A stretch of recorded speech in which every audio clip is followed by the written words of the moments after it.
Proverbs 2 verses 1 to 5. My son, if you will receive my words and treasure my commandments within you, make your ear attentive to wisdom, incline your heart to understanding. For if you cry out for insight, and raise your voice for understanding, if you seek her as silver and search for her as for hidden treasures, then you will understand the fear of the Lord, and discover the knowledge of God. Verses 1 and 2 mean, if wisdom is not accepted and valued, it will never be of any use to us, and in order to find out more, we will need to ask questions. We want to have a heart willing to comprehend, and that requires effort. Understanding requires the application of our heart and the effort to learn from God. It won't just occur by accident. Verses 3 and 4 mean, we must always want to have a strong desire for wisdom.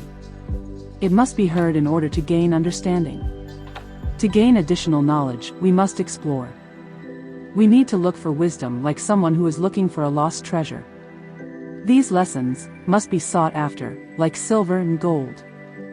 Verse 5 explains how we will become wise when we sincerely respect God. He protects us because we are His people. He safeguards and defends us. Solomon is saying that knowledge and wisdom start with a fear of the Lord. He teaches us here that if we don't make an effort to seek wisdom, we won't have the knowledge of God, which relates to developing a personal relationship with Him through the teachings of His Word. Proverbs 2 verses 6 to 9. For the Lord gives wisdom, from His mouth come knowledge and understanding. He stores up sound wisdom for the upright. He is a shield to those who walk in integrity, guarding the paths of justice, and He watches over the way of His godly ones. Then you will discern righteousness, justice, and integrity, and every good path.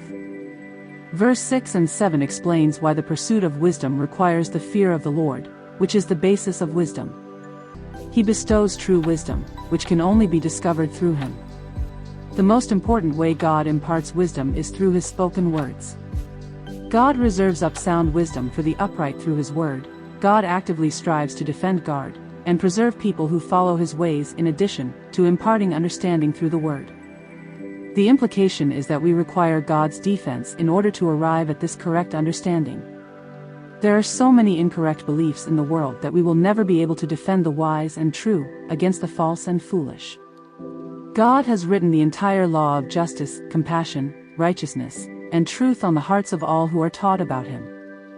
Every good path, in verse 9, is referred to the phrase, track, which refers to a wagon or cart rut. Wagon wheels would plow the tracks that others would travel after it dried and hardened when it rained. This is saying that we all leave traces on our respective routes throughout our lives. Wisdom enables us to develop constructive paths or routines.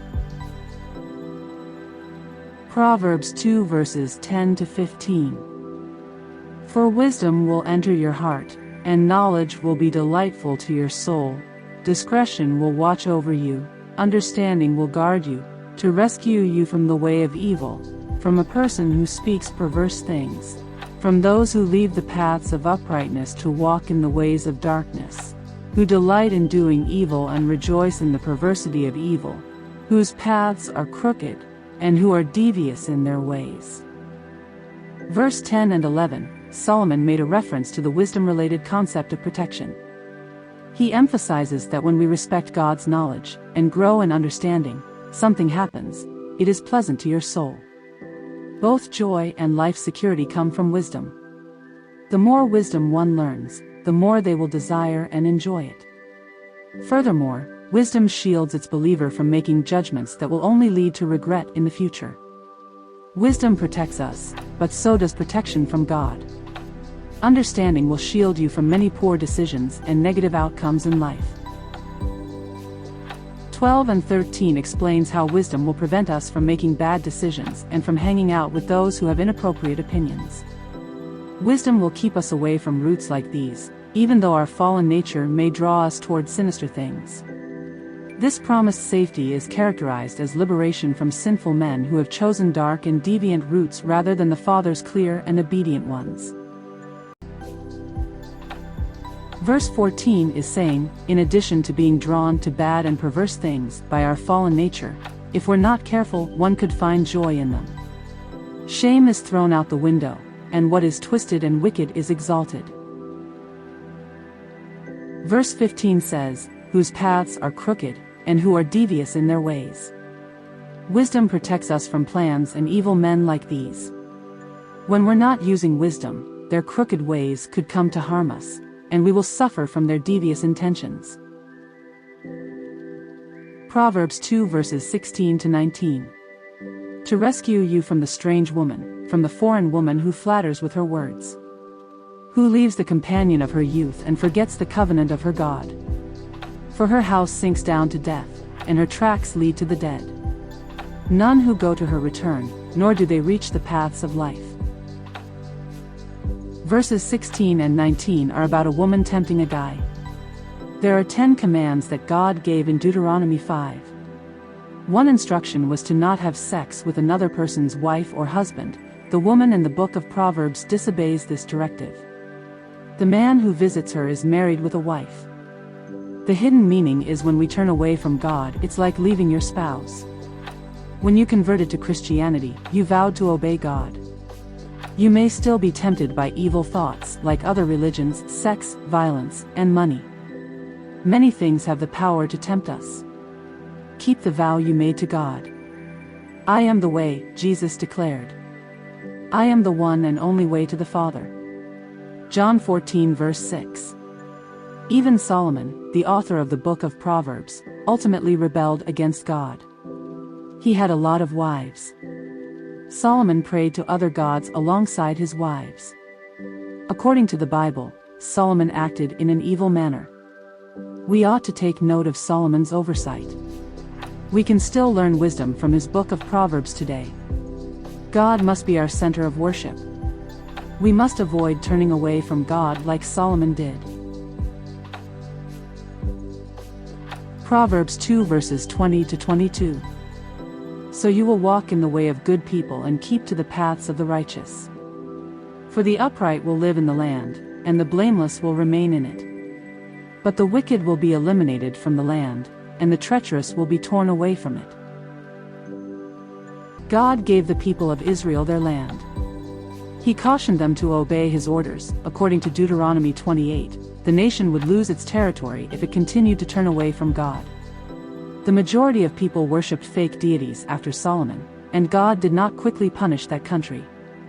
The people were commanded to revert back to God, but they didn't come back, causing them to lose their land in a conflict.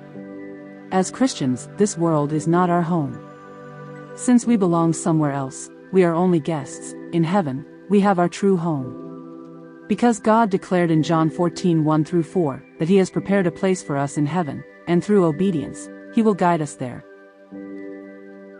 Verse 22 explains that according to the terms of his covenant with Israel, God guaranteed that those who are upright will live in the land, while those who are unfaithful will be uprooted from it. This verse therefore invites the chastisement or judgment of God. We have a clear choice between these consequences, either one or the other. Whether we live wickedly is up to us. There is a cost associated with gaining spiritual insight, but the cost associated with not gaining it is even higher. Through the study of his word, we must live closely with God. The wicked will be eliminated because they pollute the planet and endanger the relationship between the righteous and their God. Conclusion. Chapter 2 of Proverbs discusses the connection between discernment and virtue.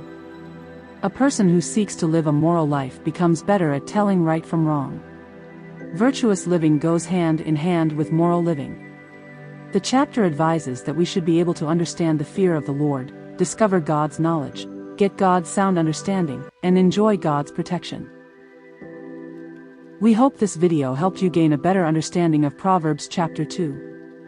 We encourage you to continue your journey of getting closer to God by seeking his wisdom in your everyday lives. We appreciate you tuning in. From Christians Keeping It 100, God bless and take care.